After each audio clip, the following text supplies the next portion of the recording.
مطلب نہیں ہے زکوٰۃ جو ہے رمضان پہ مسلمان پہ جو فرض ہوتی ہے وہ رمضان کے مقدس مہینے میں مسلمان ادا کرتا ہے. حالانکہ زکوٰۃ نصاب صاحب نصاب ہونے کے بعد میں ایک سال گزرنے کے بعد زکوٰۃ واجب ہوتی ہے, اس کو سال میں کبھی بھی ادا کر سکتے ہیں, لیکن ہمارا مسلمان رمضان کے مقدس مہینے میں ادا کرتا ہے, اس لیے کہ رمضان کے مہینے میں ثواب زیادہ ملتا ہے. تو انشاءاللہ دو منٹ اس پہ آپ بات کریں گے. بات وقت ہوا جاتا ہے. زکوٰۃ کس پہ واجب ہے, زکوٰۃ کن پہ فرض ہے, زکوٰۃ فرض کب ہوتی ہے, زکوٰۃ کن کو دینی چاہیے اور کن کو نہیں دینی چاہیے, انشاءاللہ اس پہ ہمارا بات کریں گے. زکوٰۃ گولڈ سونا چاندی مال تجارت یا 52.5 تولہ چاندی کے برابر رقم اگر کسی انسان کے پاس میں ہے اس پہ زکوٰۃ فرض ہے. 52.5 تولہ چاندی 7.5 تولہ سونا یا اس کے باقدر رقم یا مال تجارت اگر آدمی کے پاس میں ہے اس پہ زکوٰۃ واجب فرض ہے. اب رہی بات یہ کہ کسی کے پاس 7.5 تولہ سونا ہے, اللہ کے نبی کے زمانے میں سونا چاندی ایک بھاؤ تھا, اس لیے 7.5 تولہ سونا اور 52.5 تولہ چاندی قیمت ایک ہوا کرتی تھی, اس لیے بتایا گیا اس زمانے میں سونے اور چاندی میں رات دن کا فرق ہے. اگر کسی مسلمان کے پاس میں 1 تولہ سونا بھی ہے نا اس پہ زکوٰۃ واجب ہو جاتی ہے. 52.5 تولہ چاندی کا پیسہ بن جاتا ہے, اس پہ زکوٰۃ واجب ہو چکی ہے. اب ایک آدمی کے پاس میں 7.5 تولہ سونا بھی نہیں ہے, چاندی بھی کم ہے, پیسہ بھی کم ہے, مال بھی کم ہے. اب مسلمان کو چاہیے کہ چاروں چیزوں کو ملائے, سونا بھی لے لو, چاندی بھی لے لو, مال بھی لے لو, پیسہ بھی لے لو, سب کو ملانے کے بعد میں اگر ہمارے پاس میں 52.5 تولہ چاندی کا پیسہ ہو جاتا ہے, سب کی رقم سب کی قیمت, تو ہم پہ زکوٰۃ واجب ہے, زکوٰۃ فرض ادا کرنا. مسلمان کیا کہتا ہے میرا سونا تو 6 تولہ ہی ہے, میری چاندی 20 تولہ ہی ہے, زکوٰۃ مجھ پہ ہے نہیں. ارے زکوٰۃ ہے. مال تجارت جو دکان میں پرچون کا سامان بھر رکھا ہے یا اور کوئی سامان موبائل بھر رکھے ہیں, دوائیاں بھر رکھی ہے, کوئی بھی کاروبار کرتا ہے جو مال بیچنے کے لیے آدمی نے خرید رکھا ہے اس پہ زکوٰۃ واجب ہے. ایک آدمی نے پلاٹ خریدا, نیت یہ کہ پلاٹ کو میں بیچوں گا, اس پہ زکوٰۃ واجب ہے. ہم پلاٹ خرید لیا, نیت بیچنے کی نہیں ہے, پھر بیچ لیا, اس پہ زکوٰۃ نہیں ہے. اگر خریدتے وقت میں اس کی نیت یہ ہے کہ پلاٹ میں اس لیے خرید رہا ہوں کہ پلاٹ کو بیچوں گا, تو اس پہ زکوٰۃ واجب ہے. اس کا اہتمام کریں, مالوں کا حساب نکال لگا کے زکوٰۃ دیا کریں, زکوٰۃ کو اہتمام کے ساتھ میں نکالیں. دیکھو زکوٰۃ بہت بڑی چیز ہے. کل میں واقعہ سن رہا تھا, ایک باپ تھا, بڑا جو ہے وہ مفلس قسم کا انسان تھا, بیٹوں پہ خرچ نہیں کیا کرتا تھا, اولاد کو پیسے نہیں دیا کرتا تھا, بڑا کروڑپتی آدمی تھا. جب اس کا انتقال ہوا تو بیٹوں نے کہا یہ باپ زمانہ زندگی میں ہمارے پر خرچ تو نہیں کرتا تھا, اس کو پیسوں سے بڑی محبت تھی, چلو ایسا کرتے ہیں پیسے اس کے ساتھ قبر میں دفن کر دیتے ہیں. بیٹوں نے ان کے ساتھ قبر میں ایک پوٹلی میں رقم ڈال کے سکے جو تھے اشرفیہ ساتھ میں ڈال دی. اب وہ ساتھ میں ڈال دیا, قبر پیک کر دی. کچھ دنوں کے بعد بیٹے کے دل میں خیال آیا کہ ابا تو مر گئے, ابا تو دنیا سے چلا گیا ہے, اب پیسے قبر میں پڑے کیا کام آئیں گے, چلو پیسے نکال کے ہم لوگ اس کو استعمال تو کر لیتے ہیں. بچے نے جا کے قبر کھولی اور قبر کھولنے کے بعد میں, قبر کھودنے کے بعد میں کیا دیکھتا ہے کہ سارے سکے پیسوں کے باپ کے میت پہ چپکے ہوئے ہیں بدن سے. تو اس نے سوچا کہ یہ کیا ماجرا ہے.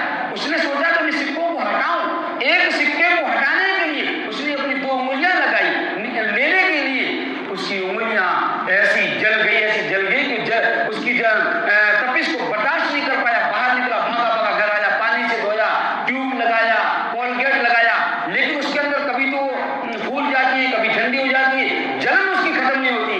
2-3 دن کے بعد ایک بزرگ کے پاس گیا, شاہ ولی اللہ محدث دہلوی رحمۃ اللہ علیہ کے پاس میں, اور جا کے کہا کہ حضرت میرے یہاں انگلیوں میں کچھ بیماری آ گئی ہے, میری انگلیاں جو ہے بار بار سوج جاتی ہے, پھول جاتی ہے, پھنسی ہو جاتی ہے, آپ دعا کر دیجئے, آپ دم کر دیجئے کہ میری انگلیاں صحیح ہو جائیں.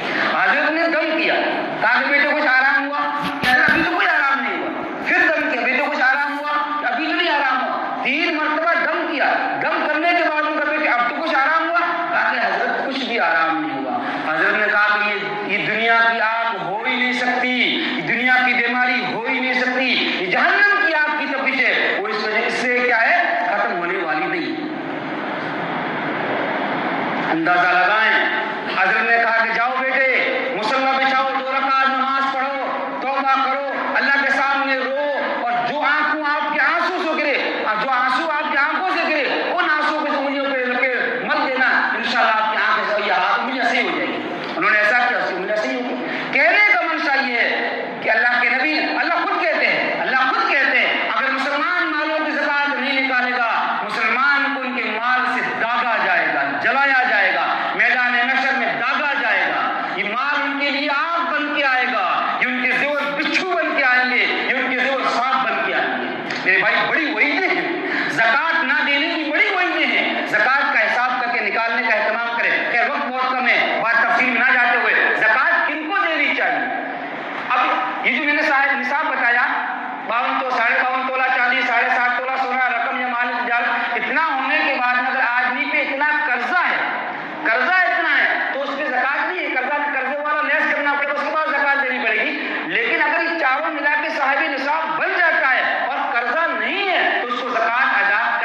تحقیق کر کے زکات دیں. اللہ کے نبی نے فرمایا کہ تحقیق کر کے زکات دیں.